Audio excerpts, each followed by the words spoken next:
Ethiopia's inauguration of Africa's largest hydroelectric dam marks a historic moment, but also deepens a serious regional conflict that cannot be ignored. On September 9, 2025, Ethiopia officially launched the Grand Ethiopian Renaissance Dam, GERD, a massive $5 billion project that promises to transform energy availability for millions of people in Ethiopia and neighboring countries. But here's where the controversy sparks. While Ethiopia celebrates a major stride towards development, downstream country Egypt protests vehemently, claiming the dam's startup breaches international laws and threatens its vital water supply.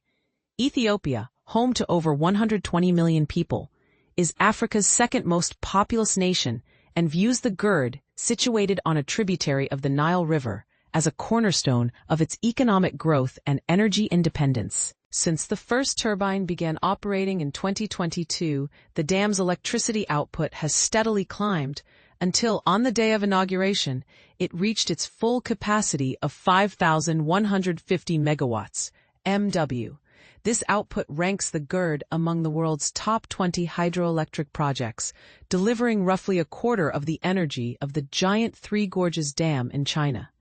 During the official ceremony held at the dam site in Guba, Ethiopian skies witnessed the symbolic power of the event, with a fighter jet soaring low over the cascading water that drops an impressive 170 meters, 558 feet. Under the fluttering giant Ethiopian flag, Prime Minister Abiy Ahmed spoke passionately to attendees that included presidents from Somalia, Djibouti, and Kenya, emphasizing the dam's purpose. To our brothers in Sudan and Egypt, Ethiopia built this dam not to harm, but to foster prosperity, bring electricity to the region, and rewrite the history of Black people. Abiy highlighted that nearly half of Ethiopia's population was without electricity as recently as 2022, underlining how the GERD is expected to significantly increase access across the country, while exporting surplus energy to nearby nations. The creation of the dam's reservoir flooded an area larger than Greater London.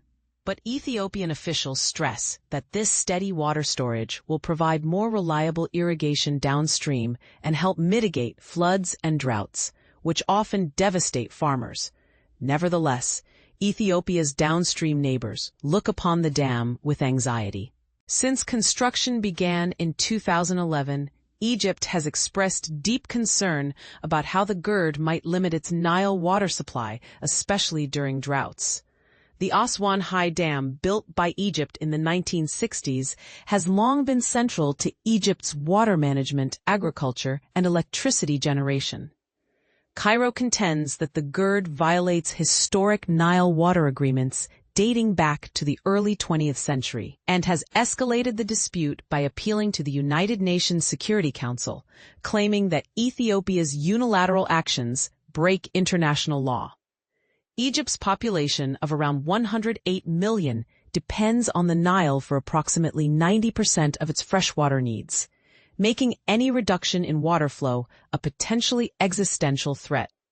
The Egyptian government has warned it will take all necessary measures to defend its rights, though it has so far avoided direct confrontation with Ethiopia.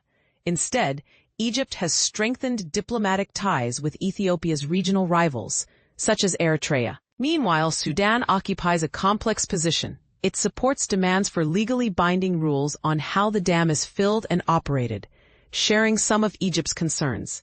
Yet Sudan could also benefit from improved flood control and low-cost electricity made possible by the dam.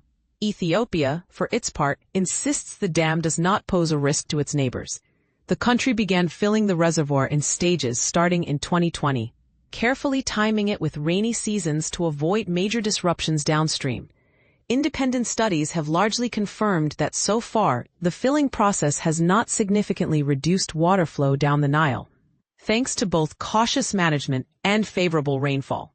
The GERD has also become a powerful symbol of Ethiopian unity amid years of internal ethnic conflicts.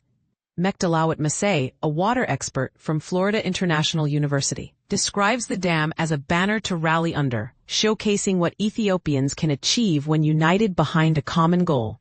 Most of the funding for this transformative project, about 91%, was provided by the Ethiopian government, while the remaining 9% came from citizens purchasing bonds or donating, highlighting a widespread sense of national ownership and pride in the dam. Locals near the dam, like farmer Sultan Abdullahi Hassan, already feel the benefits. Electricity has brought refrigerators and cold water to his village, transforming daily life. Yet the reality for many rural Ethiopians is that widespread access will take time. Despite urban electrification reaching 94% in 2022, only about 55% of the entire population has electricity, mainly due to the lack of transmission infrastructure in rural areas. Interestingly, the new electricity supply also supports emerging industries such as Bitcoin mining, pointing to a broader modernization wave in Ethiopia's economy. But here's the part most people miss. While the GERD is a beacon of progress for Ethiopia, it undeniably escalates geopolitical tensions with Egypt and Sudan. Are the benefits of Africa's largest hydroelectric power project worth the risk of deepening regional conflicts and water insecurity? Some might argue Ethiopia's unilateral pursuit of development clashes with shared Nile resources and demands cooperative diplomacy. Others see the dam as a rightful step towards self-sufficiency and regional prosperity. What do you think? Should Ethiopia prioritize its own development at the risk of straining relations with its neighbors? Or should the countries along the Nile seek a more binding collaborative agreement to manage this life-giving river? Share your thoughts and join the conversation below.